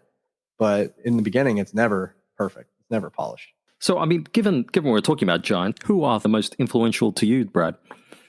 I would say Tim Ferriss, Tony Robbins, and more recently, Dean Graziosi and Pete Vargas. Kind of, I would say, are tied because they're all people that had challenges. They're not, perfect people. I'm not saying they walk on water or anything like that, but they've made something out of that challenge. They've made something really brilliant out of it, and they've impacted a lot of people as a result. And I really resonate with that. Tim really teaches me to think clearly. Tony really teaches me to, again, harness emotion, the most powerful human force, and identity, and really, keep that, because that's like exercising, right? You can't do it once; you got to keep doing it. That's so important. And then Dean just is a freaking powerhouse, man. Like the stuff he's doing now with Tony and just the Mastermind group and everything that I've been a top affiliate for them a couple years in a row. They've impacted so many lives. It's crazy. So when I started my business, I'll just share a quick anecdote to give scale. When I started my business, my goal, this Make More Marbles business, was to reach 1 million people with this message of, we don't have to grab for all the marbles like the hungry hippos. We can just make more. And it took me 3 years. I didn't really have a timeline on it, but I want to reach 1 million people. It took me 3 years. Cool. Then with Tony and Dean in the first launch, not pushing that hard, we reached 1 million people in 6 weeks through Facebook ads. Fantastic. I was like, that's cool. And then the next year we did it in 72 hours and we reached 2.5 million overall. Wow. So when you get involved with people who have they're playing a bigger game, all of a sudden you have to step your game up. And I'm not saying it worked out perfectly, and there's a lot more to the story, but it just goes to show that when you're committed and when you are consistent, those 1%, man, they add up fast. Tony's throwing millions of dollars around. Like he raised $18 million on his birthday. I was at his birthday on February 29th in LA before Corona really got into full swing. And he raised $18 million that night, 5 million of it himself writing a check for Operation Underground Railroad to save over 15,000 kids. That's enough funding to save 15,000 kids from sex slavery. There's 2 million out there that are currently in some sort of bondage or sex slavery. And it's disgusting to think about that. Like 2 million kids. Are you kidding me? But now, like the 1% have added up to the point where in one night, he can make a huge difference. That's a significant difference. That's going to inspire a lot of other people to step up as well. So, I'm so grateful for the man he is. And he never stops. He's just he's got it down to the point where he's like, I'm never going to stop. As long as I'm alive, I'm going to keep at it. I'm going to feed 1 billion people. I'm going to do this. I'm going to keep going bigger because that's where I'm at. And if you're not doing that, if you're not stepping into that next level of yourself, that next level of greatness, and you're focused too much on what's happened or what will happen or the worry or the risk, you're missing out on a huge opportunity in life. I mean, the energy that he has alone, I mean, they should bottle that. And even if no one knows about what his messages, I mean, when you see him running around for, those 2-day conferences and that, he's just unlimited. It's limitless energy. He just keeps going. Yeah, with Dean, he's going mostly online now. He's switching to a virtual model. He had 20,000 people at the last UPW virtually. He had this cool soundstage set up where it was like all the screens on the wall. You could see everybody on Zoom, and then you could focus in on one person and work with them, and then go back to the huge crowd. It's just brilliant. Like he's a game changer. Like there's no other way to describe it. He's an awesome human being. So I heard that. So Tim Ferriss is a friend of yours. I take it now. I don't know if he's a friend. I wouldn't say that. We're not friendly, but we did spend some time together that one time. And that's not because I don't want to be his friend, but he's a busy guy. Yeah. And I didn't have a whole lot of value to add to his life when I was 24. Maybe nowadays, we could be friends, but I haven't really kept in touch. Because I heard something that you were in Kenya with him one time. Right. Yeah. So when I was 24 years old, went to Kenya with Tim for 10 days. Tim and Charlie and Samasaurus, God rest her soul. Really beautiful woman. Lila Janah was her name.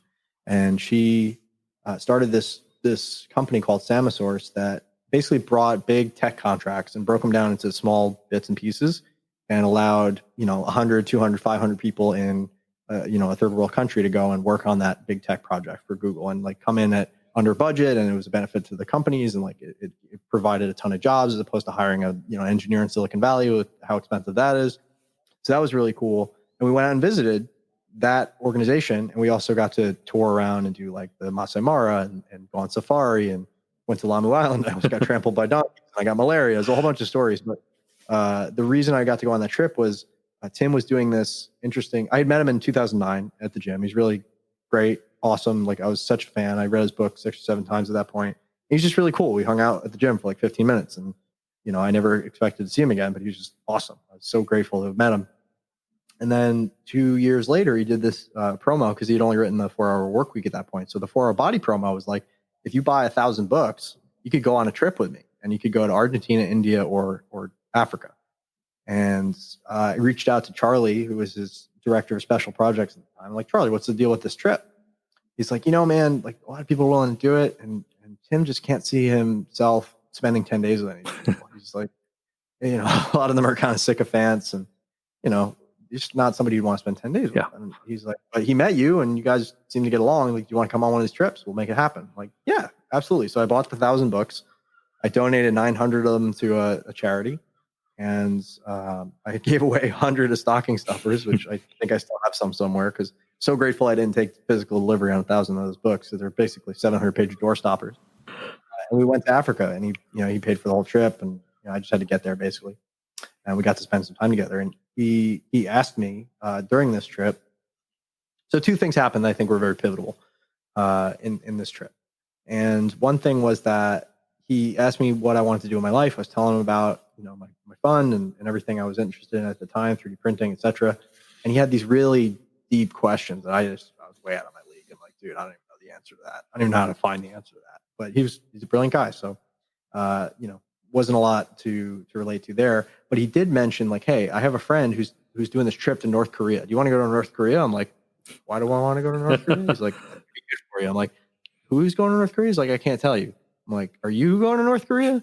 He's like, nope. I'm like, dude, why do I want to go to a third world country ruled by a wild dictator? Like, I don't remember if it's still pretty crazy, but like the father was even bigger nutbag. So, so I say, no, I'm not going to North Korea.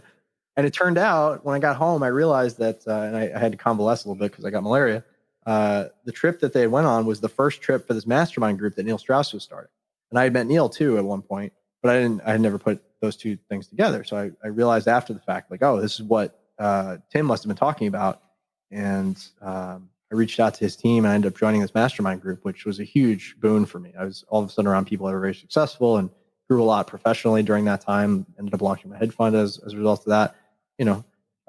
is a really cool experience. So I'm grateful to Tim for opening me up to that possibility. And also, I'm grateful to him for another reason, is because at the end of that trip, and I wasn't trying to be like a sycophant or a fanboy or a hanger on. I'm like, I had a great time, Tim. Thank you so much. I'd really love to stay in touch. And he's like, yeah, I don't really do that. I'm like, what do you mean? I don't really stay in touch with people I'm not working with. I'm just too busy. I'm like, who the fuck says that? Dude, you're like my hero. Like, I'm not going to bother you every day, but it would be nice to just know the door is open. So I don't know where he was at in his mindset or his development at that time. He's probably about 34, 35. So he's probably about the age I am now. And I just always remembered that because it crushed me for years. I was like bitter about it. I'm like, why did that guy just say that? Like, why would he even say that? It's just so mean. Like, just cast me aside like that. But, I'm over it now, whatever. It's, it's just an interesting story. But that was one of those things, like, don't meet your heroes. They may disappoint you. There's that. And also, but I think there's another lesson, even from your tenacity, Brad, in the fact that for people that think that, I don't know, it's someone that you wanted to meet, or it's an opportunity that you wanted to explore, and you found a way to do that, and the way to do that was to buy 1,000 books and to make it happen. And that's a good lesson for entrepreneurs to know that if you really want something to happen, you can make it happen. You just may have to think outside the box, or there is no box, or just go out and do it and see what happens. Yeah. There's always a way. And the more I've spent around people like that, the more time I've spent around people like that, I'm like, they're just people. Yeah. And they tend to be very screwed up in certain ways, right? There's certain things about them that are just not where they need to be. And it makes them, like, again, I've never met a comedian who wasn't screwed up. I've never met an entrepreneur who wasn't screwed up. It's kind of par for the course. So if you have that level of damage, you probably have that level of drive that allows you to do that, because there's a hole you're trying to fill. Again, another Joe Rogan podcast, I listen to a lot of them. Rob Lowe is on. He's like, I don't know anybody in entertainment who's not messed up, that's not trying to fill some sort of hole that they need to fill. And that's the reason that drives them to do what is arguably insane, to know that 99% of it doesn't. People in the Screen Actors Guild, like actual actors, can't make a living on just acting alone. 99%, who's getting into that? Yeah. Damage. If your kid ever said that they wanted to be an actor, that would be there's some long odds. I think it's great. My best friend's an actor. He's been blessed to work on some really cool projects, and he just did one with Michael Imperioli from The Sopranos that did pretty well. And he was at Sundance with another project, and he won some awards there. And you got to be dedicated, and you got to be willing to stick it out for 10 years, because that's sometimes how long it takes. Like, I only consider myself moderately successful now, and in fact, like, if I'm just being real, I'm in debt at the moment. Like, we took a few big swings at the beginning of this year during COVID, and we got our asses handed to us. I'm trying to work my way out of that right now, because I haven't had debt in a long time. It sucks. I don't like the feeling, but it's like, that's life. You no matter how good you get, there's always the potential to screw it up. And what's worse about it, and kind of the coolest blessing and lesson about that particular experience, is that we did everything right. We did everything right, and the timing killed us. We put a lot of resources into play at a time when the market was not certain, and it crushed us. And now we gotta play catch up, and that's all. And it doesn't mean I screwed up. It's not even on me. It's just the world did what it did. I couldn't have predicted freaking coronavirus. Nobody could. No. And I think that's a lot of people's experience at the moment, that either they're having to cut back, they're having to shift priorities, they're having that maybe they've lost a job and now they're having to I'm really trying to save my business right now. And you're trying to save your business. So I think this is why I'm always interested to speak to people like yourself with that kind of growth mindset, with that resilience, because some of the most resilient people are entrepreneurs. You have to be. You're always having to weigh up risks, and you know that better than most as a hedge fund manager, former hedge fund manager. Well, yeah, and I used to go into work and lose $300,000, and then have to do it again the next day. And so most people will never have that experience, and it's maybe not the experience that most people want to consider. But you got to get over the money. Like, you're going to have ups and downs with money. Yeah, the key is to come out better and better and better every time. So as a result of this last, thing, we're not going to be doing massive affiliate promotions where we promote a lot. We'll still promote to our internal list, but like spending a ton on ads, probably not going to do that, because there's just so many factors you don't control, and it's just not worth it. What we do control is like creating an evergreen engine of book sales and and building client bases like that, where it's not really contingent on one big hit, but it's more of a consistent, thing where we can build a team out, and eventually I can step away from it. And that's the goal now, is to build an engine and to do it in multiple different niches where no matter what's happening in the world, people will need what we have, right? They're going to want to learn about masterminds. They're going to want to learn about money, and they're going to want to learn about marketing. So we're focusing on those 3 niches. And my next book's on its way out. It should be done in a couple of weeks, according to my editor. Oh, wow. You've been busy. Yeah. So, man, it's like, I'm looking at this as a blessing, and you can look at anything in your life as a blessing. A lot of people, they would lose all their available cash in one shot and want to give up and go in a hole and die. And then, look at their credit card debt, which is significant at this point, and say, oh crap, like I need to go bankrupt. I'm like, nope, I'm just going to make it work. And the funny thing is, like, I've had just enough money every month. Every month I've had just enough money to get everything done I needed to do. And I'm not doing a lot of like weird superfluous stuff. I'm not going on big trips, but I've had enough to get it all done. I've had enough to pay back the people I need to pay back. I've had enough to make payments on my cards. I've had enough to get the roof over my head and the rent paid and all this stuff. It's like, it's not more than enough, but it's enough. So I'm just going to keep plugging on, and eventually I'm going to have plowed through all that debt, and I'll be in a good position again. But it might take a couple of years, and I'm in for the long haul, because I don't have there's no plan B, right? Yeah. So I'm going to get it done. I'm going to find a way, and I'm going to be better off for it, because now I won't take giant swings. I think that's the biggest lesson for me, is that you need consistency over big wins. Because big wins, you can't always plan for them. They kind of show up sometimes, and it's not really a business model to bet on a huge win.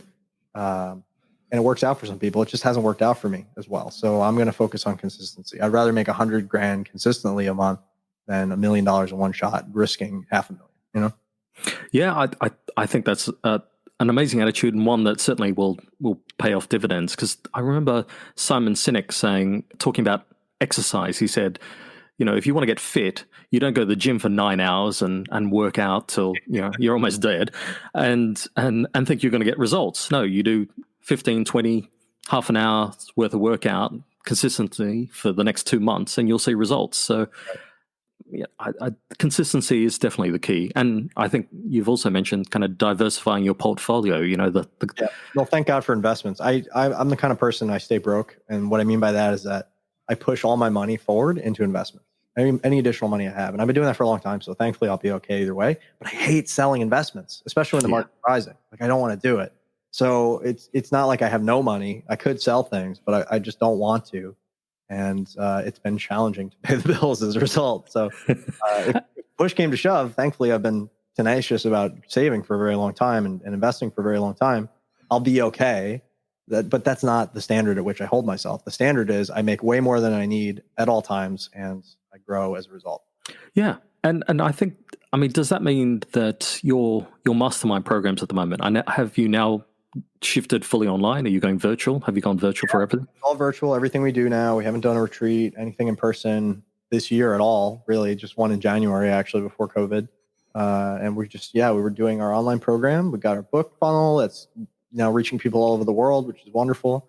We have, our various low ticket programs to help us to serve people in specific ways, but also recoup some of our ad spend. So on the front end, we're typically break even, sometimes a little less, but that's great because now there's less risk, right? On the back end, anything that we sell services wise, any programs, any courses, any consulting, any coaching is now all profit. So that's awesome. And I like this business model better than the one I had before, which was leaning a lot on these big launches and affiliate and spending big money to make, big money until it works out great until it doesn't. And then you're left holding the bag, so to speak. Given the fact that you've done a diverse amount of jobs, and obviously now you've come to your niche, your thing that your kind of raison d'etre for life, this make more marbles. What are some of the great resources that have helped you along the way, would you say?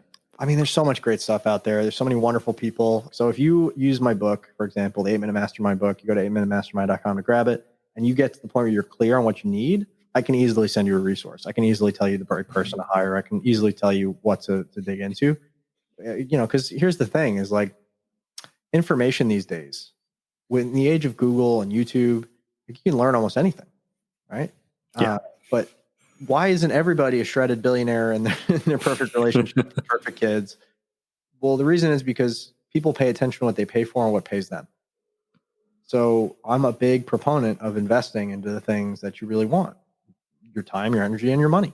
And if you're not willing to invest, you're not going to get the same results. You might, wing it and win every once in a while. And if you have no money, then the perfect place to start is with free stuff. But over time, you need to really consider doubling down on yourself and going for the right mentorship, the right process, the right systems that people have spent the time and money to curate, because that's going to get you a lot further, a lot faster in whatever you're doing. I don't care, be willing to pay to play. That's what I'm saying. Yeah, it sounds like good advice. I mean, I've got a couple more questions because you've been very generous with your time. Oh, my pleasure. I hope that at least one person listening to this has a big takeaway, a big aha that changes their life in a significant way. If that happens, then it's all worth it. And yeah, I think that it's my thought on this podcast is that speaking to people like yourself who do have this experience, there are, as I've mentioned, a lot of people that are literally thinking of paradigm shifts in their life, whether forced or by circumstance or just by choice. And I think understanding that some of the mindsets that you've displayed just chatting to me today has certainly been helpful. So I'm going to leave you with, I don't know, it's almost a bad interview question, but it is kind of what is your biggest failure and what did you learn from it? Biggest failure. It's hard to say what the biggest one was, because that implies that there's some scale with which to rate them. The most impactful one for me is probably I failed in a lot of relationships. I haven't been a good friend. I haven't been a good lover, a good partner, and I really wanted to be. And I failed because I wasn't willing to overcome my baser nature. I'm a mismatcher. I point out things that are wrong. I have a hard time focusing on the things that are right. And maybe that makes me a great entrepreneur. Maybe it doesn't. I don't know. But it seems to have gotten me as far as it's gotten me by focusing on these little minor things. But it drives people fucking out of their mind. That's that diagnostician in you. I can't help it, man. I diagnose. That's what I do. And maybe I would have been a great doctor. I don't know. I'm glad I didn't become a doctor. I mean, I have friends that are my age that are just now finally done with their surgery internships and can actually work and make money, and they're in tons of debt. But they're fat. They got a wife and kids, and I've already traveled the world and done what I wanted to do. So it's I'm not ungrateful for my lot in life, but it's interesting to think, like, without any of my failures, I wouldn't be who I am today. And they're all important, and they're all part of this woven tapestry if you learn from them. Yes. If you just fail and stop, then you're stuck. If you're willing to learn from your failure and ask, why did this happen, and what is it teaching me? What can I gain from this? If you ask yourself a better question, like, why did that relationship fail? Why did that company fail? Why did that product launch fail? Why did that initiative fail? Why did, me training this person to do X and them doing it, why didn't it quite hit the mark? What did I miss? How can I take responsibility? And really developing that leadership quality of 100% extreme ownership and responsibility over everything in your world. That's the real difference. Because it's not about getting it right. It's about getting it right eventually. Well, Brad, I mean, that's a great way to kind of end on this. I can certainly say, putting my shrink hat on, is that you definitely have a lot of metacognition and theory of mind. And it's something that I see more and more with people that are entrepreneurs. They have to be. And it's certainly a testament to, I mean, I think you said $1 million of that. If you really want to learn, that there's more than one route to education, and we're all lifelong learners. And if you're not, well, go out there, because there's never been a better time to get knowledge stuffed in your head. If you've got access to the internet, you've got access to knowledge. Yeah, and read more books, damn it. And definitely go out and read the 8-Minute Mastermind. Yeah, check it out. So yeah, I just finished that, and it's a great book. Highly recommend it. I hope it's helpful for you. It's such a great. I've learned so much, and I wanted to share it with everybody. And it's weird because I'm in an industry where the more I share, the more people feel like they get their problem solved, and the less they want to invest. So it's almost like walking this weird line where I don't want to give too much away, but I want to make it valuable enough for them to reach out and say, "What's the next step?" Right? Yeah, no, I get that. It's like you don't want to give away the secret sauce, but you want to give them enough to know that actually there is something of value there. And I certainly the book did that. I mean, I must say, just for those 101 questions, which I know you've quite humbly said, yeah, obviously you've accumulated, but I detect a few of your questions in there too. Yeah, it's certainly just for those 101 questions. I think it's for any business owner to have those thoughts that. Obviously you put people in the hot seat and ask them their questions, but if you put yourself in the hot seat and ask those questions, I mean, you're halfway to trying to solve some of the problems you've got. Well, you can flick off the ego switch for a little while, and they work real well. Hey, it's been a pleasure, LJ. Thank you so much for having me on. Thank you, anybody who's listened this long. I'm so grateful. Please reach out. Let me know what you think of the book. Let me know what you think of the podcast. I can be found on Facebook at facebook.com/Brad Hart. I'd be grateful to hear from you. Fantastic. And is there any other social media links or anything else? That's the one I really use, to be honest. Facebook.com/Brad Hart. Perfect. Brad, thank you very much, my friend. Have an enjoyable morning. Thank you.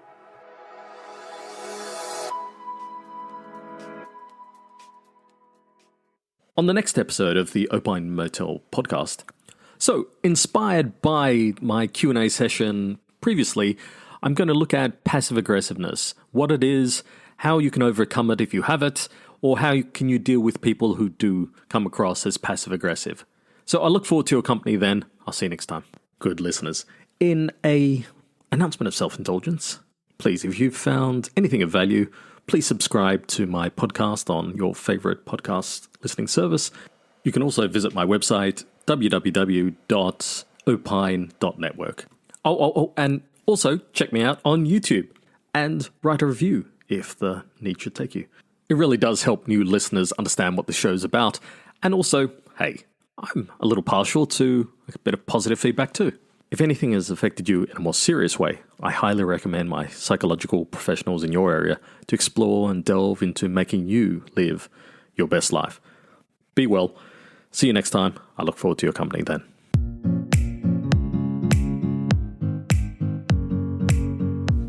Thank you very much for listening. I'm LJ, your host. This has been the Opine Motel podcast. Music credits go out to the intro, Fluffy by Smith and Mister, interlude sounds by Sephiros, and to see us out, Happy Life by Freya. Be well, everyone. See you soon.